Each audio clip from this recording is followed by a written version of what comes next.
Hi friends, it's Ollie. Welcome back to the channel. If I sound a little funny today, I've been getting over a cold. It's been over a week, but I'm still congested. So hopefully I don't sound too weird, but I sound weird in my head. Today I'm so excited. Recently I was doing some deep diving on Mercari, just looking through and seeing what's out there. And I happened to find these dolls that I did not know existed. These are both Padme / Queen Amidala dolls from the Star Wars prequels. These are old dolls, like from when they came out in the, in 1999 and 2000. So very old dolls, nearly as old as I am. Anyways, so I was looking for Star Wars action figures actually, and these came up, and I was astounded because to my memory at least, I don't remember having these dolls.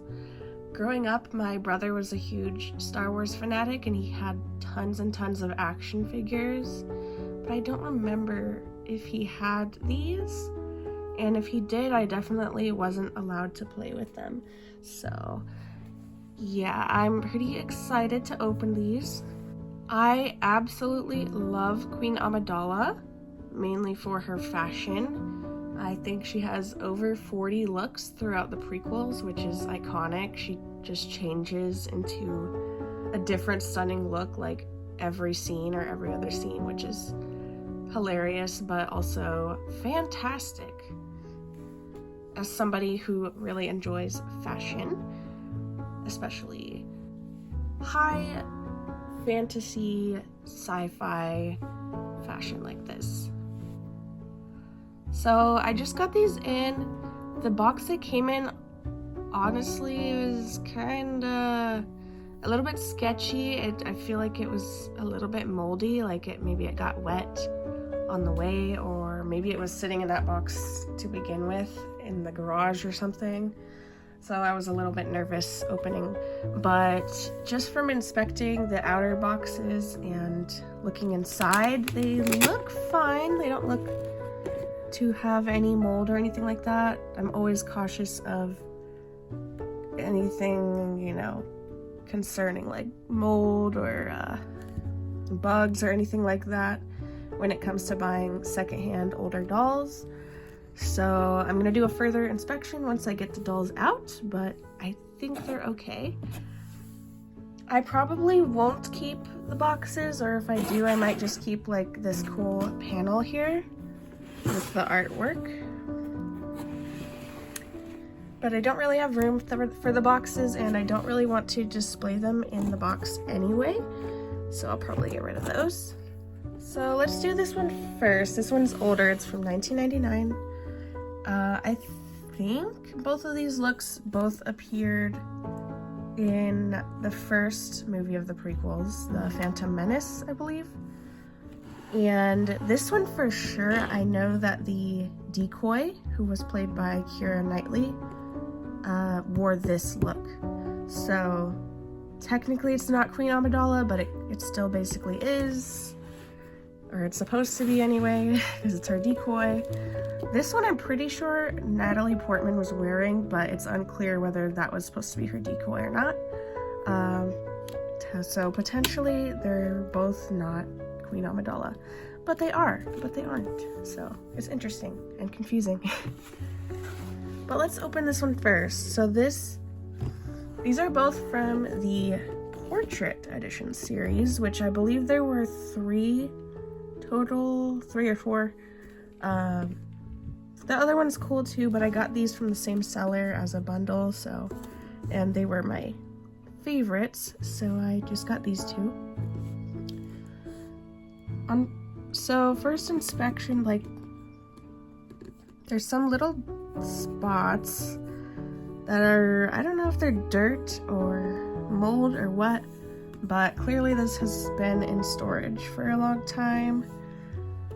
probably sitting in someone's attic or garage or whatever, so I probably will just discard the boxes just to be safe. But they are pretty cool. So here's the artwork on the inside featuring, this is the third of this series, I believe. Also a very cool doll. Here she is in her most iconic look. See, that looks like Natalie Portman. So maybe they took some photos of her in all of the looks, but for sure Kira was in that outfit in the movie. Yeah. And here is the back. It's a little bit damaged, but it's kind of cool that you can see the back of the doll, like it's through a big window. Pretty neat. So this is number 2 in the series. Ooh, doll stand included. That's awesome.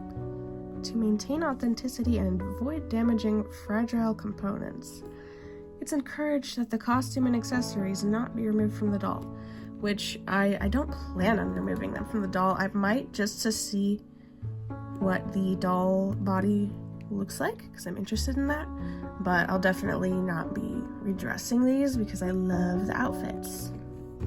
This look is just absolutely iconic and gorgeous. I love how gothic it is. It's just really extravagant. I love the headpiece, and I can't wait to get her out. So I'm gonna free her from the box. Okay, oh my goodness, I've been playing around with this for a while. I just want to show you, she is so strapped into that box. Like, so many little thread pieces were holding in the dress, and this giant hunk of cardboard is surrounding her, which is really like thoughtful packaging, because these clearly were meant to be for collectors, but I've never seen any packaging like this. I might even have to take off the dress to get this piece. I don't know. Let me see. Might be able to get it. It's like all the way up her back, which is crazy. She definitely has that smell of being like of being like 25 years old. But she doesn't smell bad or like suspicious in any way, so I think she's in fine condition. Okay, I think I got it. Oh my goodness. All the way up her. Oh my gosh. Okay, I'm gonna try to take off the dress a little bit and get the rest of these things off of her. Look at that. It's literally all the way up her whole back. That's insane. You have to undress the doll if you want to get that part off of her. Okay, she's free.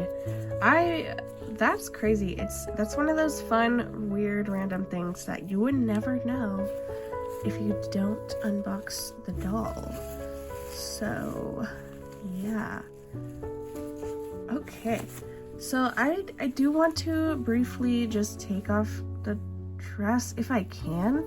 It's kind of attached to the hood, and I don't think I want to cut that piece off. I don't know.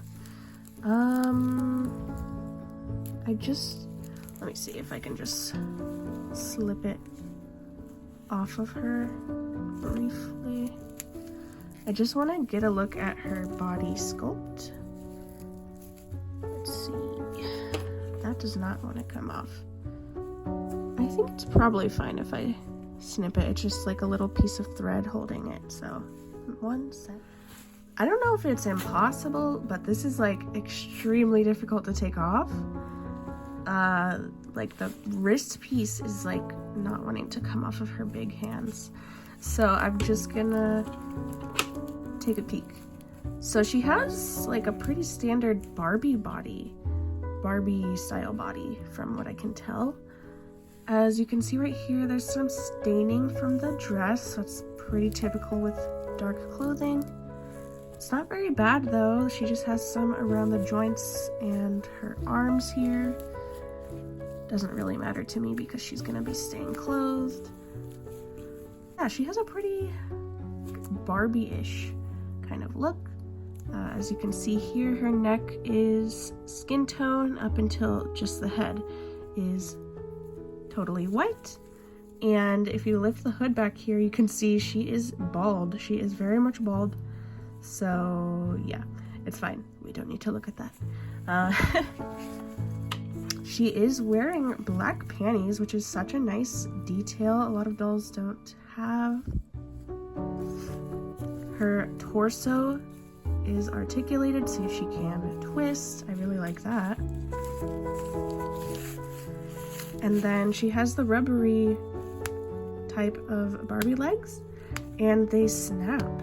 I wasn't expecting it to be this nice of a doll. Oh my goodness. I really like her. She's great. She has a lot of like little fluffy bits from the dress. Again, it doesn't matter. Yeah. Okay. So let's put the dress back on and take a look at her details. She's absolutely stunning. I'm so excited to have this doll. Okay, so here you can see her sleeve is attached to the dress, and I do think I will leave it like that, just to allow it to hold the pose as intended. The materials they use for this dress are really lovely. It's like a velvety, soft, black material. It looks very stunning. There is a lace layer over the dress with these little polka dots and like a crinkly black and gold design. Underneath, gorgeous. And her sleeves are the same thing. Her face, of course, is what sold me on these dolls. I did come across the Playline Queen Amidala dolls. There are a handful of those, and they're also pretty cool, but their faces just aren't quite as nice to me because they are Playline, and these are specifically for collectors. So they went the extra mile on these. I might get some of those Playline dolls down the line, but these ones I just had to have. So, stunning face. I love the makeup. Very iconic makeup. I love this little headpiece. I don't think there's really jewels on it. It looks to just be painted. But they do look very lovely. There's some little rhinestones just randomly stuck on the hood. I love these little ear pieces. They are red inside with a gold cage around them. Gorgeous, stunning. I love it. And let's take a look at the shoes. They're just simple black heels.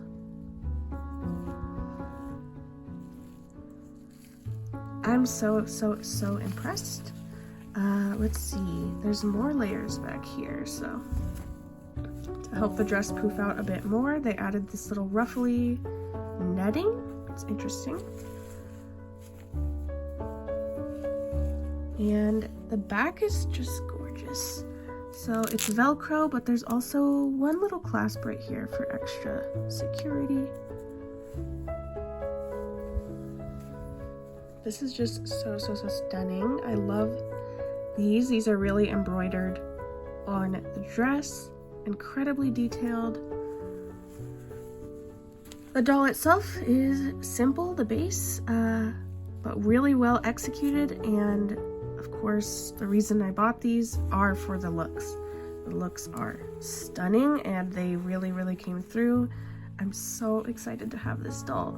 She's magnificent, and her feathers on top are really soft and nice. She is gorgeous. And by the way, this look is referred to as the black travel gown. Okay, and here's the stand it included. I really appreciate it coming with a stand. It swivels around on the base. So I believe this is a type of saddle stand, which normally I aesthetically do not like unless it's a doll that is wearing a gown that covers the stand, because it goes right between their legs. So it should be perfect for this doll. Go ahead and try to put her her on the stand.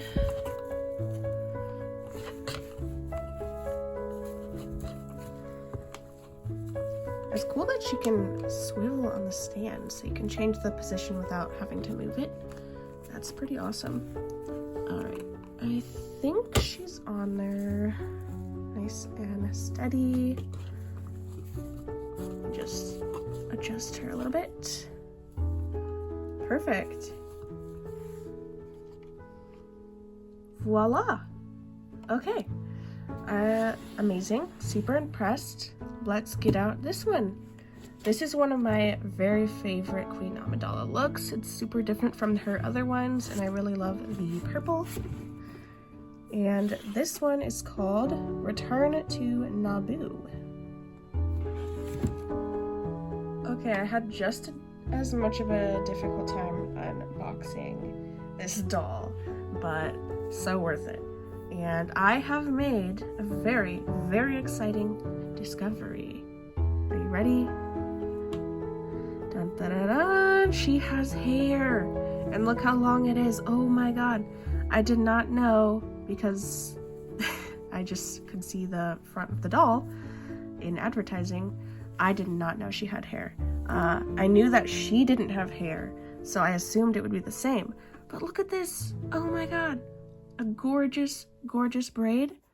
And look at these two top buns with braids as well. That is stunning. Makes me love this doll way more.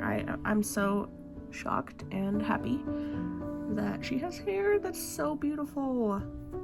Okay, moving on. And it also makes sense because that is holding up this big, like, you know, it makes sense, and something needed to be under there to hold the veil in place. Is there hair in these two? Maybe. I don't think so. Anyway, before I get into the details, let's talk a little bit more about Star Wars.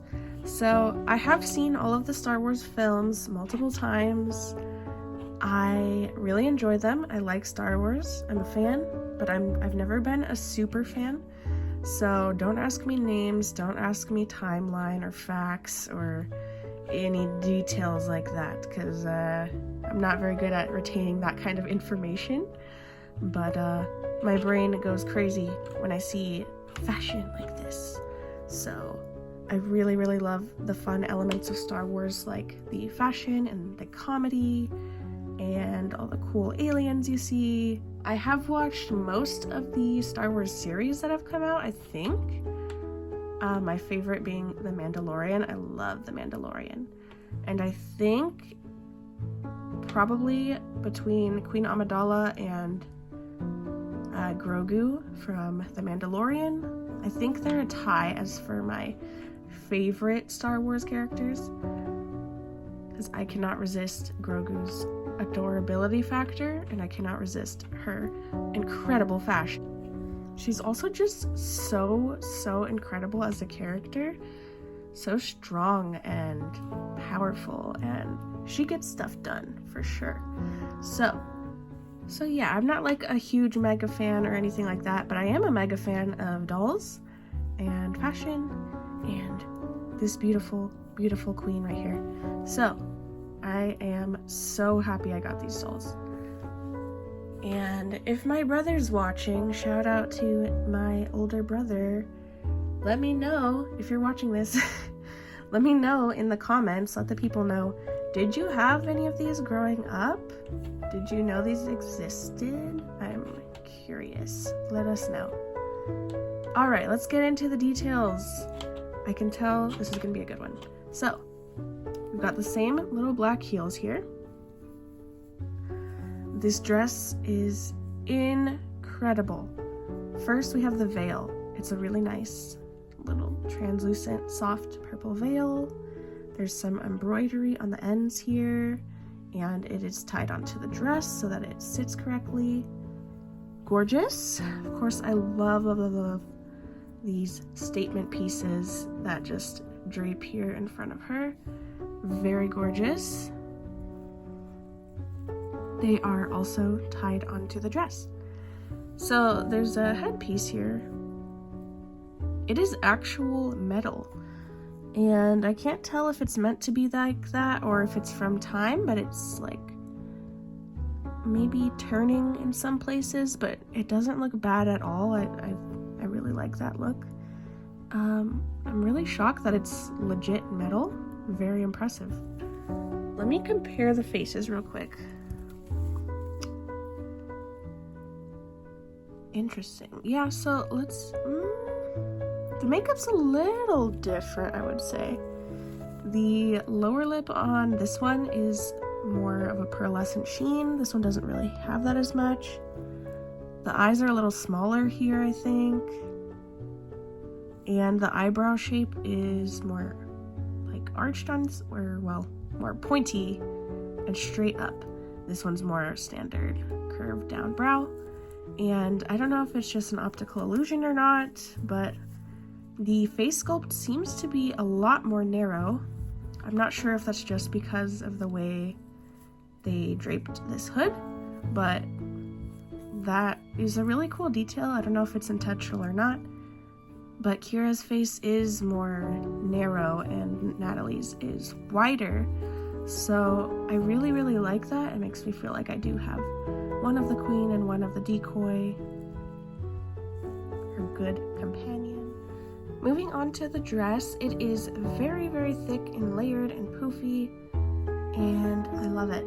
It has a similar velvety fabric for the main part of the dress, with some little designs in there. There's like a little, let's see, it's not totally a separate, let me see. I think this part is separate. This is a little like shiny, I don't know how to describe that fabric, but it's nice. Attached to that part is like a little bit of a jersey, kind of stretchy knit fabric to finish off the sleeve. That's a nice touch. And there are some little reddish purple beads along the sleeve. It's really cool. So this is a very thick, it's got a nice purple lining, so it's extra poofy in there. And then the rest of that part just comes down into these little kind of spike points. 2 on this side and 2 on the other side. Underneath we have a different kind of fabric. It's kind of sheer-ish with little bobble texture. Underneath is a nice little soft lacy layer and more black panties. She has, of course, the same exact body type as the other one. And I think that's pretty much all there is to the dress. I absolutely love it. Still one of my favorite looks from the movies. Her stand is having a harder time swiveling. I think it's just like a kind of a manufacturing error, or it's just from age, I don't know. But no big deal. At least we have a stand. I could not be more pleased with these dolls. I was already so excited to get them, but as usual, they are 10 times cooler in person once I actually get to feel all the different fabrics and see all the details up close. Absolutely 10 out of 10 dolls. I cannot believe it. And these were produced in the late 90s, early 2000s. The collector dolls that I've bought from nowadays hardly have this much detail and craftsmanship, and half the time don't even include stands and stuff like that. So I'm really, really impressed, and highly recommend. If you're interested in Star Wars and dolls, these are definitely top tier, gorgeous dolls. I love them so much. As far as pricing, I found these on Mercari because I also sell on Mercari, so I had credit to use and apply towards the purchase. So as far as their prices go, this one was, I believe, $20, and this one was $40, which makes sense because there are more of this one on the market than this one. I'm pretty sure this is the only one I could find on Mercari at the time. Like, I'm sure there's others out there on eBay and such, but this one seems to be a little bit harder to find than this one. So the price is fine, and honestly, I felt like those were really, really good prices considering how old these dolls are, and because they are collector dolls and they were in great condition. So I thought those were really great prices. So combined, I only paid $30 for each. I think that's pretty darn good for something like this. Alright, thank you all for joining and listening to my rambling about these dolls. I just wanted to share because I thought they were super, super cool, and I didn't know they existed until recently. So in case anyone out there also didn't know they existed, now you do. I don't even think I could pick a favorite between these two. They're both stunning. Maybe I would pick this one just because she also has the hair, but these looks are equally incredible in my opinion. Gorgeous, gorgeous, gorgeous. So happy with them. Thank you guys so much for watching. Let me know what you thought in the comments. Did you have these dolls growing up? Are you into Star Wars? Do you like the prequels? I personally think the prequels are pretty good. That might be a hot take. But probably I'm biased because of Queen Amidala. But yeah, let me know in the comments, and thank you all so much for joining. I'll see you guys in the next video. Bye!